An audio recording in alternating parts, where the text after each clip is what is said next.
युयुत्सु धर्म और अधर्म के बीच संघर्ष की कहानी।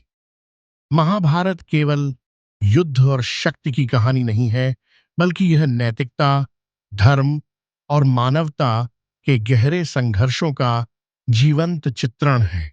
इस महाकाव्य में हर पात्र का अपना महत्व है और उन्हीं में से एक है युयुत्सु, जिनकी कहानी धर्म और अधर्म के बीच झूलते एक व्यक्ति की कहानी है। युयुत्सु हस्तिनापुर के महाराज धृतराष्ट्र और एक दासी सुघड़ा के पुत्र थे। उनका जन्म अधर्म के बीच हुआ, परंतु उनका जीवन धर्म का प्रतीक बन गया। धृतराष्ट्र के जीवन में सुघड़ा का आगमन उस समय हुआ जब गांधारी गर्भवती थीं। धृतराष्ट्र, जो अपनी इच्छाओं को काबू में नहीं रख सके, ने सुघड़ा के साथ सहवास किया, जिससे युयुत्सु का जन्म हुआ। युयुत्सु का जन्म कौरवों और पांडवों के बीच एक गहरी खाई के समय हुआ था। युयुत्सु बचपन से ही शांत और विचारशील थे। वह अन्य कौरवों से भिन्न थे। जहां दुर्योधन और उसके भाई छल कपट और महत्वाकांक्षा में लिप्त थे, वहीं युयुत्सु का स्वभाव नैतिकता और धर्म की ओर झुका हुआ था। यह अंतर उनके जीवन में उस समय और स्पष्ट हो गया जब दुर्योधन ने पांडवों के खिलाफ अपनी पहली बड़ी साजिश रची। दुर्योधन ने पांडवों को विष देने की योजना बनाई। जब युयुत्सु को इस योजना का पता चला, तो उन्होंने इसका विरोध किया। भ्राता, यह अनुचित है। छल के माध्यम से किसी को हराना धर्म नहीं है, युयुत्सु ने दुर्योधन से कहा। दुर्योधन ने उपहास करते हुए उत्तर दिया, तुम हमेशा धर्म की बातें करते हो, पर याद रखना, धर्म की राह पर चलने वाले अक्सर अकेले रह जाते हैं। युयुत्सु का यह संघर्ष केवल दुर्योधन के साथ नहीं था, बल्कि उनके खुद के भीतर का संघर्ष भी था। वह हर दिन यह सोचते थे कि क्या वह अपने परिवार के साथ अन्याय का हिस्सा बने या अपने सत्यनिष्ठा के मार्ग पर अकेले चले। युयुत्सु का यह संघर्ष केवल दुर्योधन के साथ नहीं था, बल्कि उनके खुद के भीतर का संघर्ष भी था। वह हर दिन यह सोचते थे कि क्या वह अपने परिवार के साथ अन्याय का हिस्सा बने या अपने सत्यनिष्ठा के मार्ग पर अकेले चले।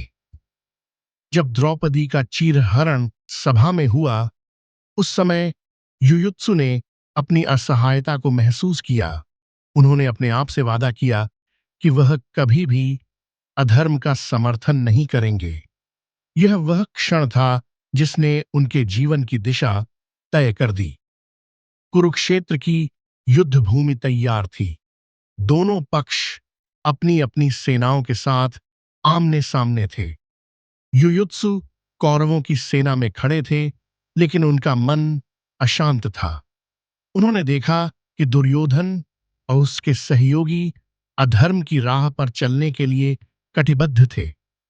युद्ध से ठीक पहले युधिष्ठिर ने अपने धर्म का आह्वान करते हुए घोषणा की, यह धर्म और अधर्म का युद्ध है। जो भी धर्म का साथ देना चाहता है, वह हमारे साथ आ सकता है। हम उसका स्वागत करेंगे। युयुत्सु के लिए यह क्षण निर्णायक था। उन्होंने अपने भीतर के डर और संकोच को त्याग दिया और पांडवों के पक्ष में जाने का निर्णय लिया। मैं धर्म का साथ दूंगा, उन्होंने घोषणा की और अपने शंख को बजाते हुए कौरवों की सेना छोड़कर पांडवों की सेना की ओर बढ़ गए। दुर्योधन ने क्रोध में चिल्लाकर कहा, तुम गद्दार हो। तुम्हें अपने परिवार के साथ विश्वासघात करने का पछतावा होगा। युयुत्सु रुके, पलटे और गंभीर स्वर में बोले, परिवार वही होता है जो धर्म के मार्ग पर हो। मैं गद्दार नहीं, सत्य का अनुयायी हूं। युधिष्ठिर ने युयुत्सु को गले लगाते हुए कहा, तुमने धर्म का साथ दिया है, यह तुम्हारी सबसे बड़ी विजय है। पांडवों के साथ जुड़ने के बाद युधिष्ठिर ने युयुत्सु को एक विशेष कार्य सौंपा। उन्होंने युद्ध में सीधे भाग लेने के बजाय युयुत्सु को रसद और हथियारों की आपूर्ति का दायित्व सौंपा। युयुत्सु ने इस कार्य को पूरी निष्ठा और कुशलता के साथ निभाया। युद्ध के दौरान कई बार पांडवों की सेना में रसद की कमी होने लगी, लेकिन युयुत्सु ने दिन रात मेहनत करके यह सुनिश्चित किया कि हर सैनिक तक भोजन और हथियार पहुंच सके। उनकी कड़ी मेहनत और प्रतिबद्धता ने पांडवों को युद्ध में मजबूती प्रदान की। महाभारत का युद्ध समाप्त हुआ। इस भीषण युद्ध में केवल 18 योद्धा जीवित बचे। युयुत्सु उनमें से एक थे।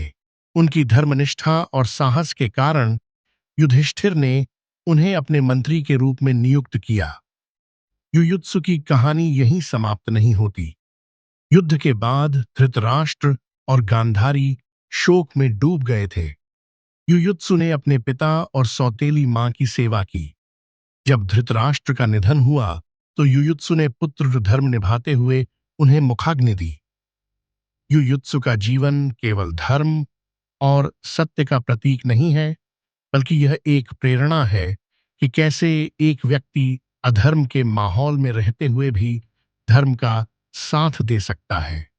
उनकी कहानी आज भी हमें सिखाती है कि सही और गलत के बीच निर्णय लेना आसान नहीं होता, लेकिन यह निर्णय ही हमारे चरित्र को परिभाषित करता है। राजस्थान और उत्तर प्रदेश के जाट समुदाय में यह मान्यता है कि वे युयुत्सु के वंशज हैं। यह उनकी कहानी को और भी रोचक बनाता है। युयुत्सु की कथा न केवल महाभारत के इतिहास का हिस्सा है, बल्कि यह मानवता, नैतिकता और धर्म का भी प्रतीक है।